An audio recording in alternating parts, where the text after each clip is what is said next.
আসসালামু আলাইকুম ও রহমতুল্লাহি ওবারাকাতু। সম্মানিত উপস্থিতি, কেমন আছেন সবাই? আশা করি আল্লাহ তাআলার অশেষ রহমতে সকলে সুস্থ আছেন এবং ভালো আছেন।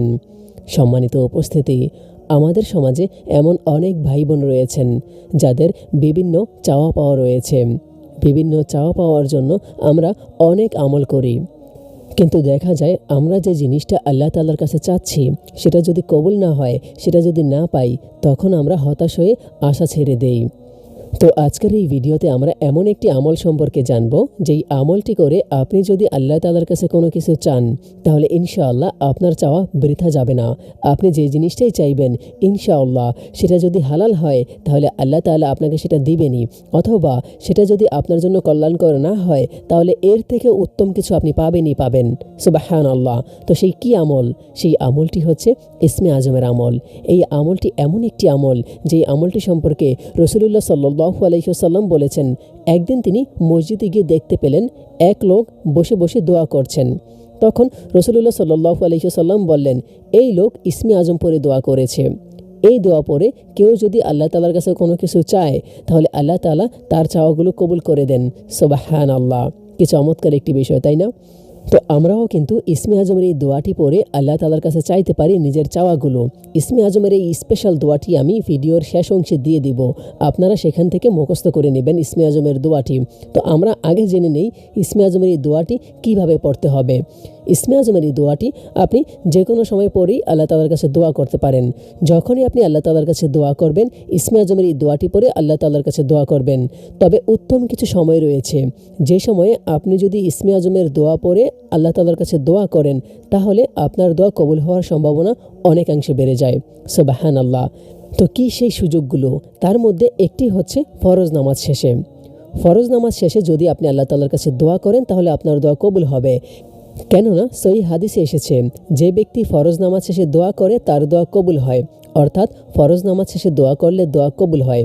তো ওই সময়ে আপনি যখন ফরজ নামাজ শেষে দোয়া করতে বসবেন, দোয়ার সময় মুনাজাতের মধ্যে ইসমে আজমের আজকের এই দোয়াটি পড়বেন।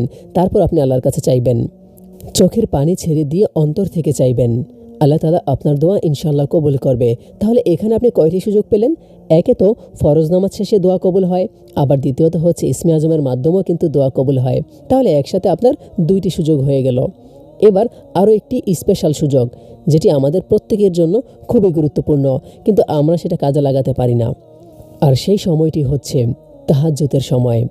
তাহাজ্জুদ এমন একটি সময়, আপনি তীর নিক্ষেপ করবেন, সেটা মিস হতে পারে, কিন্তু দোয়াও যখন করবেন তাহাজ্জুদের সময়, সেই দোয়া মিস হবে না। সেই চাওয়াটা যদি বৈধ হয় আর আপনার যদি ধৈর্য থাকে, তাহলে বিশ্বাস করেন আপনার দোয়া কবুল হবেই হবে। একদিন না একদিন আপনি আপনার চাওয়াটা পাবেন। হয়তো সেটা পাবেন, না হয় এর থেকেও উত্তম কিছু পাবেন। তখন আপনি খুশিতে আত্মহারা হয়ে যাবেন যে আল্লাহ তাআলা আপনাকে এত বেশি দিয়েছে। সুবহানাল্লাহ। বিশ্বাস করেন আল্লাহ তাআলা বান্দার খালি হাত কখনই ফিরিয়ে দেন না।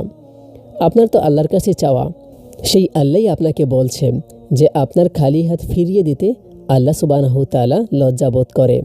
কথাটা অন্তর দিয়ে আরেকবার শোনেন, ডিপলিভাবে শোনেন।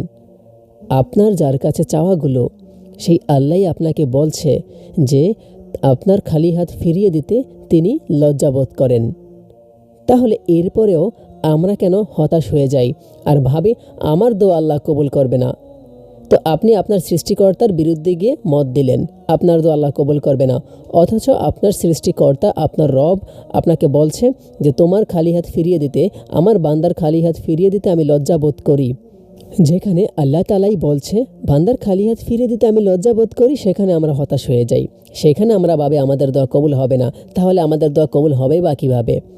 অন্যদিকে আল্লাহ তাআলা আরও বলেছে, এই যে আমরা যারা বলি আমাদের দোয়া আর কবুল হবে না, এদের জন্য যে বান্দা আমার প্রতি যেমন ধারণা রাখবে আমি তার প্রতি তেমনই হব। সুতরাং আপনি যদি দুই একদিন আমল করা ছেড়ে দিয়ে নেগেটিভ চিন্তা ভাবনা করেন যে আমার দোয়া কবুল হবে না মনে হয়, তাহলে আপনার দোয়ার কবুল হবে না। কারণ আল্লাহ তো নিজেই বলেছে বান্দা আমার প্রতি যেমন ধারণা রাখবে আমি তার প্রতি তেমনই হব। সো এখান থেকে আমরা কিন্তু বুঝতে পারলাম যে আল্লাহ তাআলার প্রতি পূর্ণ আস্থা, ভরসা, ইয়াকিন নিয়ে, বিশ্বাস নিয়ে দোয়া করতে হবে।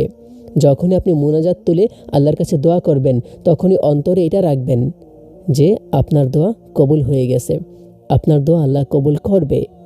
আপনি অন্তর থেকে দোয়া করবেন। নিজের ভিতরে যে কথাগুলো রয়েছে সেগুলো মন খুলে অন্তর থেকে চোখের পানি ছেড়ে দিয়ে আল্লাহর সাথে শেয়ার করবেন। ইসমে আজমের আজকের এই দোয়াটি পড়ে মুনাজাতের ভিতরে চোখের পানি ছেড়ে দিয়ে আল্লাহর কাছে চাইবেন। বিশ্বাস করেন আপনার দোয়া কবুল হয়ে যাবে, যদি আপনি ভাবেন যে আপনার দোয়া কবুল হবে এবং আপনি যদি বিশ্বাস নিয়ে দোয়া করেন। তো চলুন আমরা ইসমে আজমের এই দোয়াটি শুনে নেই এবং আজকে এই পর্যন্তই। পরবর্তীতে আমরা আবার আসব নতুন কোনো ভিডিওর আমল নিয়ে। সে পর্যন্ত সকলে ভালো থাকবেন, সুস্থ থাকবেন। ধন্যবাদ। আসসালামু আলাইকুম ওমা তাওফিক ইল্লা বিল্লাহ। اللهم إني أسألك بأن لك الحمد لا إله إلا أنت المنان بديع السماوات والأرض يا ذا الجلال والإكرام